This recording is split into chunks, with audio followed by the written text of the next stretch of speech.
Suasana di desa Menduran, Brati, Grobogan, Jawa Tengah tiba-tiba berubah mencekam saat bentrokan dengan ratusan anggota perguruan silat pecah. Di tempat berbeda, kelompok pesilat ini juga mendatangi warung makan. Saat pengunjung kabur, ponsel tertinggal di atas meja langsung disikat. Menurut warga, keributan berawal saat rombongan konvoi melintas dan memicu ketegangan dengan warga yang sedang memasang umbul-umbul untuk acara haul pondok pesantren. Kurang beli, udah selesai toh, mau nyabrang dah dari Timur, dan papasan itu konvoi.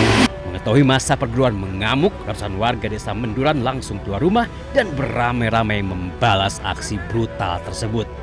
Warga mengejar dan menghakimi anggota pencak silat. Dalam bentrok ini, 11 oknum anggota perguruan pencak silat ditangkap warga dan diserahkan ke polisi.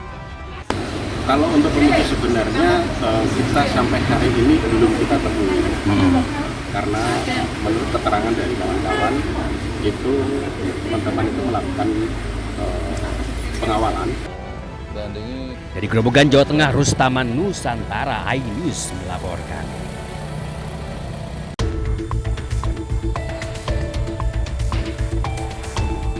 Aksi pencurian sepeda motor dilakukan DNR di sebuah angkringan di Jalan Papandayan, Semarang terekam CCTV. Wajah pelaku terlihat jelas saat masuk ke warung berbicara dengan seseorang. Tanpa ragu, pelaku langsung mengambil sepeda motor milik pengunjung angkringan menggunakan kunci duplikat dan membawanya kabur. Berbekal rekaman CCTV, polisi dari unit Resmo Polrestabes Semarang melakukan pengejaran dan berhasil menangkap tersangka di Mragen, Kabupaten Demak. Berikut barang bukti sepeda motor hasil curian yang diganti plat nomornya serta satu buah kunci duplikat.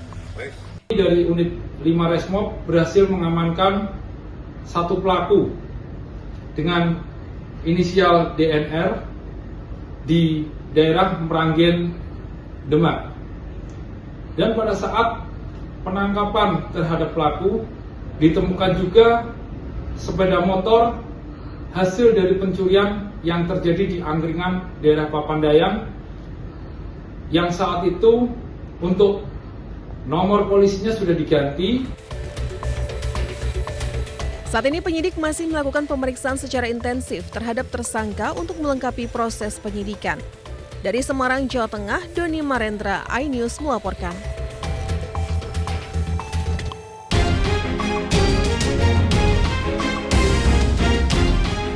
Kejaksaan Tinggi Jawa Timur menetapkan 4 tersangka dalam kasus dugaan kredit usaha rakyat mikro atau KUR fiktif di sebuah bank BUMN.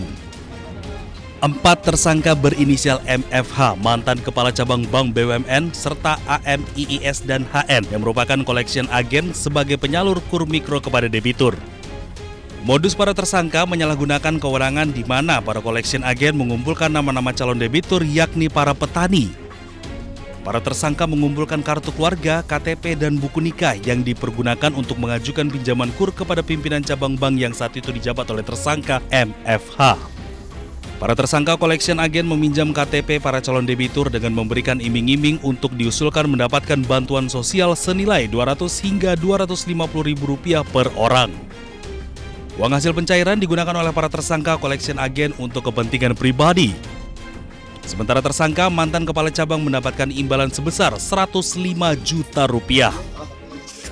Calon-calon debitur yang diambil nama KTP NIP yang dipergunakan untuk mengajukan pinjaman KUR kepada pimpinan cabang BNI Jember, yang selanjutnya setelah diajukan diproses, tersangka HN ini kemudian mengambil uang hasil dari pencairan pinjaman tadi dengan cara mengambil ATM, buku tabungan, dikuasai sendiri, dan kemudian uangnya ditarik dan kemudian dipergunakan untuk kepentingan pribadi dari saudara HN. Akibat perbuatan para tersangka, bank alami kerugian kredit macet dan negara alami kerugian sebesar Rp41,4 miliar. Dari Surabaya, Jawa Timur, Hari Tambayong, iNews melaporkan.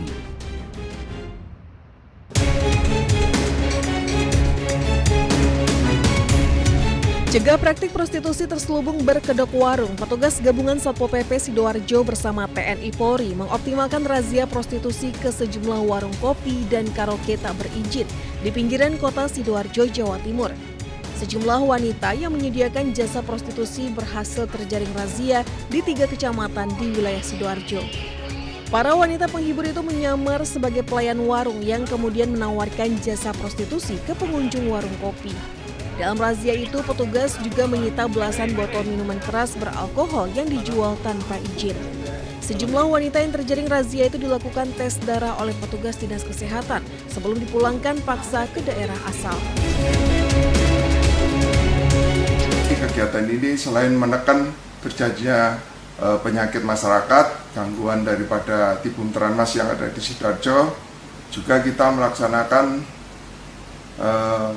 untuk pencegahan terhadap berkembangnya penyakit menular yaitu HIV/AIDS, yang mana diduga bahwasanya penyebaran penyakit adalah di titik-titik yang menjadi tempat prostitusi.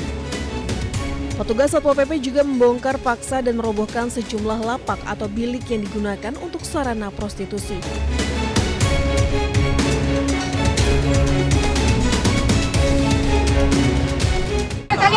Duduk di situ.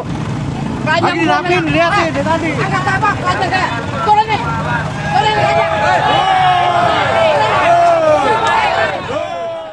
Sejumlah pedagang sayur di Bekasi, Jawa Barat mengamuk ketika ditertibkan petugas Satpol PP.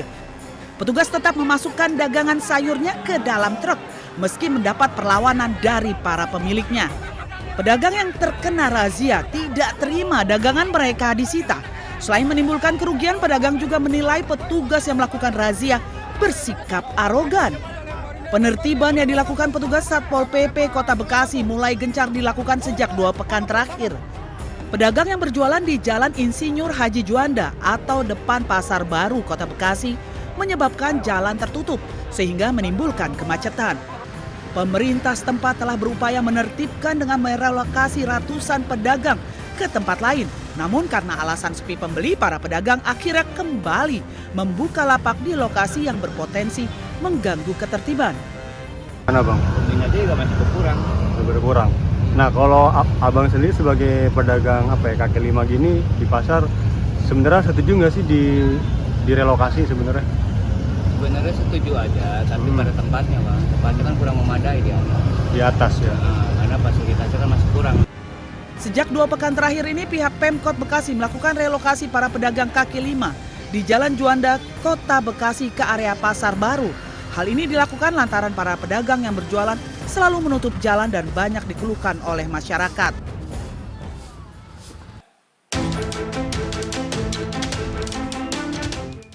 Pemerintah Provinsi Jawa Barat mengungkap 2.663 aparatur sipil negara di Jawa Barat diduga bermain judi online.